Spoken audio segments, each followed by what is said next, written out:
In a day of speeches, business networking and engagements at the World Economic Forum taking place in Davos, Switzerland. For a wrap of what happened on the gathering, we are now joined by our economics editor, Tshepo Mongoai, live at the ski resort of Davos. A very good evening to you, Tshepo. We heard and listened to President Cyril Ramaphosa highlighting the economic priorities South Africa is focusing on, and also what will happen and the expectations around South Africa's G20 presidency. What reaction are you getting on the ground as we assess the impact of what has been discussed today?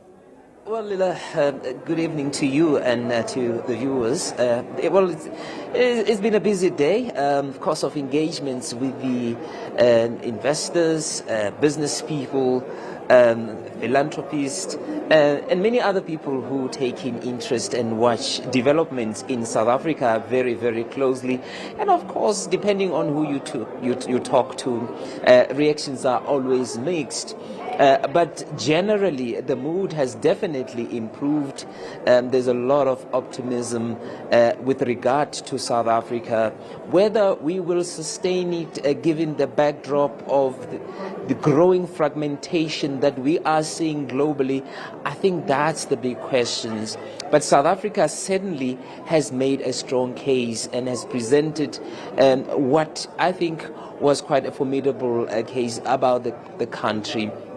And it seems to be convincing for many. But for more on this, we are joined by the MEC of Economic Development and Finance, Lebogang Maile, who's been helping indeed to create a lot of momentum and support this South Africa story. Minister, as we wrap up the day in terms of engagements, presentation and meetings that have been happening today, what were the highlights for you? Good evening, and thanks for this opportunity. Certainly the address of the president was the highlight, because you will know that not many African countries, if any, have ever had an opportunity to address this Congress. So that will be the highlight, and it's very important because it raises the profile of our country. It amplifies our voice, and it also gives us an opportunity to speak on behalf of others who are not able to speak in the African continent. And I think it presents us with an opportunity to reclaim our leadership role in the reconstruction of Africa. So for me, that would have been the highlight. Of course, there's been meetings on the sidelines with different countries and with the different business people and the academics, analysts and civil society leaders, to deal with a whole range of issues. And there's been panels as well. I participated in one with the Minister of Agriculture, and there's one that the Minister of Trade and Industry was participating on, and all that. So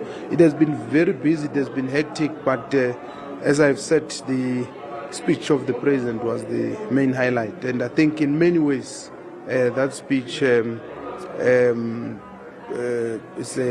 a milestone in the process that we're engaged in of repositioning ourselves and of making sure that we rebuild the economy, and so that the economy can be inclusive, so that we can solve poverty, we can solve unemployment. I mean, all these meetings that we have been having and people expressing their desire and interest to come and invest in our countries is aimed at solving all these issues. And of course, there are concerns that they raise. Some of them want to know about the energy issues, and we had to clarify them how far we are. The Minister of Energy has been meeting with some of them as well, and as you know, we have made good progress. Issues around crime in terms of our plans, what are we doing, and I must say we've been well received, and I think we are on the right path.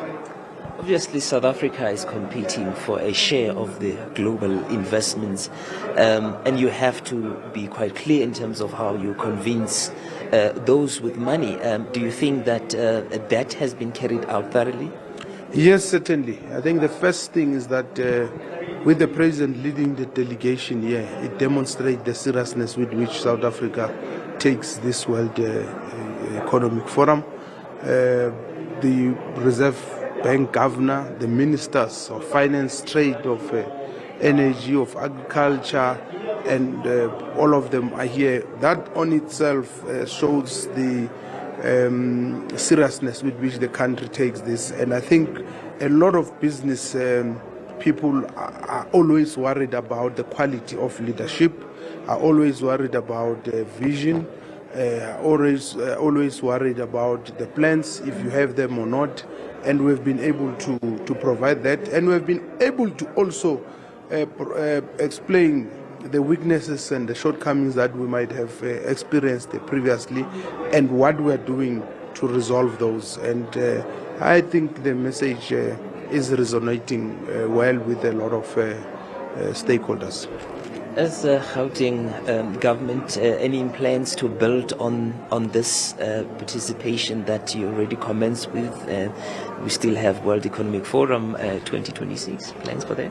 Yes, certainly we are building on this. We will be coming back next year, and we will be participating in other forums at continental and at national level.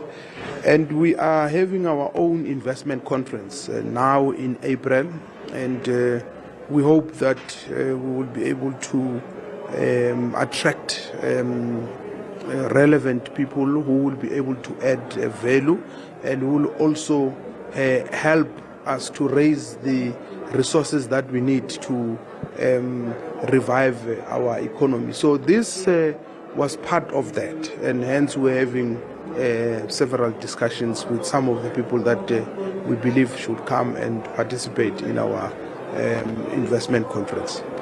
Thank you very much.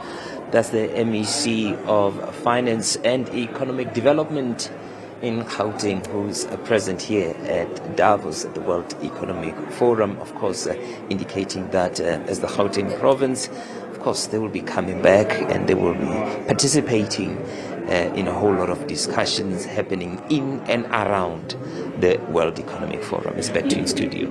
Very well, thank you so much. Let's wrap it there. Of course, as we heard some of the big discussions and getting some reaction, of course, from Lebogang Maile there with our economics editor, Tshepo Mongoai, live at the ski resort of Davos in Switzerland. We do continue to bring you more news.